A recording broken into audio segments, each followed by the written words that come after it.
Hi friends, வணக்கம். Welcome to Vanni cooking and life style. இன்னைக்கு நம்மளோட சேனலில் ஒரு சூப்பரான மோர் குழம்பு ரெசிபி பார்க்க போகிறோங்க. அதுவும் வெண்டைக்காய் போட்ட மோர் குழம்பு.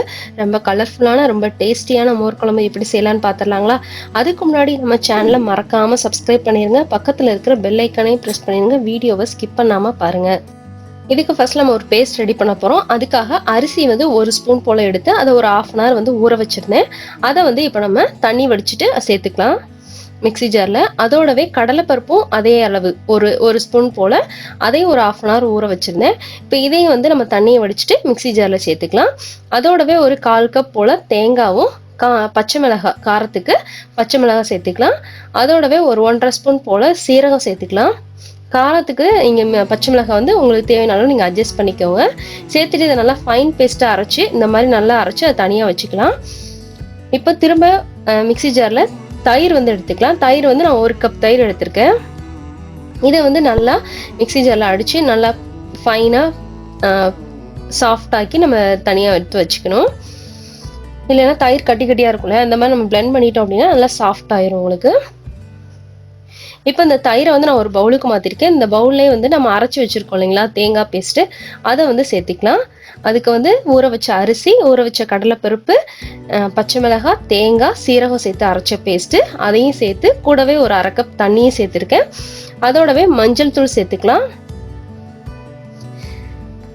இந்த மோர் குழம்புக்கு தேவையான உப்பையும் இதிலேயே நம்ம சேர்த்து மிக்ஸ் பண்ணி தனியாக வச்சிடணும். இந்த மாதிரி நம்ம ரெடி பண்ணி வச்சிட்டோம்னா நம்ம தாளிக்கும் போது ஈஸியாக இருக்கும் நமக்கு. ஏன்னா தயிர் வந்து சீக்கிரமாக தெரிஞ்சிடும் இல்லைங்களா, அதனால நம்ம வந்து இந்த மாதிரி ரெடி பண்ணி வச்சிட்டோம்னா நமக்கு வேலை வந்து ரொம்ப ஈஸியாக முடிஞ்சிடும். இப்போ இந்த மாதிரி நல்லா மிக்ஸ் பண்ணி தனியாக வச்சிடலாம். இப்போ ஒரு கடாயில் எண்ணெய் சேர்த்துருக்கேன். எண்ணெய் நல்லா சூடானதும் நம்ம நறுக்கி வச்ச வெண்டைக்காய் வந்து சேர்த்துக்கலாம். வெண்டைக்காய் வந்து அதோட அந்த பிசுபிசுப்பு தன்மையெல்லாம் போகிற அளவுக்கு நம்ம நல்லா ஃபர்ஸ்ட்ல வதக்கிடலாம். இதில் வந்து நீங்கள் வந்து வதக்கி கொஞ்சம் நல்லா வேக விட்டுட்டோம் அப்படின்னா குழம்பு வந்து டக்குன்னு நம்ம ரெடி ஆயிரும். அதனால நல்லாவே வந்து பிசுபிசுப்புலாம் போனதுக்கு அப்புறமா ஒரு 2 நிமிஷம் நல்லா ஃப்ரை பண்ணாலும் நமக்கு வெண்டைக்காய் வந்து குக் ஆயிரும். இப்போ இதில் தேவையான அளவு நான் உப்பும், வெண்டைக்காய்க்கு தேவையான அளவு உப்பும் சேர்த்து நல்லா ஃப்ரை பண்ணி அதை தனியாக எடுத்து வச்சுக்கலாம். பாருங்க தனியாக வச்சாச்சு. இப்போ அதே கடாயில் கொஞ்சம் எக்ஸ்ட்ராவாக எண்ணெய் சேர்த்துக்கலாம். அந்த வெண்டைக்காயோட ஃப்ளேவர்லாம் அதுலேயே அப்படியே நல்லாயிருக்கும். அதனால் அதே கடாயிலே வச்சுட்டேன். கொஞ்சமாக எண்ணெய் சேர்த்துட்டு அதில் கடுகு பொரிய விட்டுலாம். கடுகு நல்லா பொரிஞ்சிட்டு இருக்கு. கடுகு நல்லா பொரிஞ்சதும் அதில் வந்து கடலைப்பருப்பு வந்து சேர்த்துக்க போகிறோம். கடலைப்பருப்பு வந்து நல்லா ஒரு கிரன்ச்சினஸ்க்காக நல்லாயிருக்கும் உங்களுக்கு. கொஞ்சம் கடலைப்பருப்பு சேர்த்துக்கலாம். சேர்த்துட்டு அதை நல்லா நம்ம எண்ணெயில் வந்து ஃப்ரை பண்ணிடலாம். ஃபர்ஸ்ட்டில்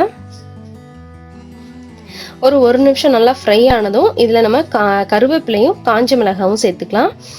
சேர்த்துட்டு இதை நல்லா 1 நிமிஷம் நல்லா ஃப்ரை பண்ணிவிட்டு இப்போ நம்ம மிக்ஸையும் வந்து நல்லா ரெடி பண்ணிட்டோம். இதுக்கு முன்னாடி நம்ம கொஞ்சமாக பெருங்காயத்தூள் வந்து சேர்த்துடலாம். பெருங்காயத்தூள் சேர்த்து அதையும் நல்லா ஒரு ஃப்ரை பண்ணிவிட்டு நம்ம கரைச்சி வச்சிருக்கிற தயிர் கலவையை வந்து சேர்த்துக்கலாம். பாருங்கள் நல்லா எல்லாம் மிக்ஸ் பண்ணிவிட்டு நல்லா நம்ம ஊற்றிட்டோம் அப்படின்னா நம்மளுக்கு தயிர் குழம்பு கிட்டத்தட்ட ரெடியாக போகுது. இப்போ இதை நல்லா ஒரு மிக்ஸ் கொடுத்துட்டு இதை வந்து ரொம்ப கொதிக்க விடக்கூடாது. ஸோ இதோடையே வந்து நம்ம வெண்டைக்காவையும் சேர்த்துடலாம். சேர்த்துட்டு கொதிக்க விடக்கூடாது. கொதிக்கிறதுக்கு முன்னாடியே நம்ம வந்து ஆஃப் பண்ணிடணும். நல்லா நுரக்கட்டி கொதிக்க ஸ்டார்ட் பண்ணும் இல்லையா, அந்த ஸ்டேஜ்லேயே வந்து நம்ம இதை ஆஃப் பண்ணிடணும். இல்லைன்னா தயிர் வந்து தெரிஞ்சிடும் உங்களுக்கு. பாருங்கள் இப்போவுமே வந்து நல்லா இதாகுது. மோர் குழம்பு வந்து இந்த மாதிரி பிளைனாக செய்யறதை விட இந்த மாதிரி வெண்டைக்காய், பூசணிக்காய் இல்லை வடை கூட சேர்த்து செய்யலாம், ரொம்ப சூப்பராக இருக்கும். பாருங்கள் இந்த மாதிரி லைட்டாக கொதிக்க ஆரம்பிச்சது இல்லைங்களா, இந்த டயத்தில் நம்ம ஆஃப் பண்ணிவிட்டு நம்மளோட மோர் குழம்பு சூப்பராக ரெடி ஆயிரும். பார்க்கவே இப்படி சூப்பராக அட்டகாசமாக இருக்குது. பாருங்கள் ட்ரை பண்ணி பாருங்கள். கண்டிப்பாக அந்த ரெசிபியை உங்களுக்கும் கட்டாயம் பிடிக்கும். பிடிச்சிருந்தா எனக்கு லைக் பண்ணுங்கள், உங்கள் ஃப்ரெண்ட்ஸ் அண்ட் ஃபேமிலிக்கு ஷேர் பண்ணுங்கள். நம்ம சேனலுக்கு மறக்காமல் சப்ஸ்கிரைப் பண்ணுங்கள். அதோட உங்கள் கமெண்ட்ஸே எனக்கு சொல்லுங்கள். தேங்க்யூ ஃபார் வாட்சிங்.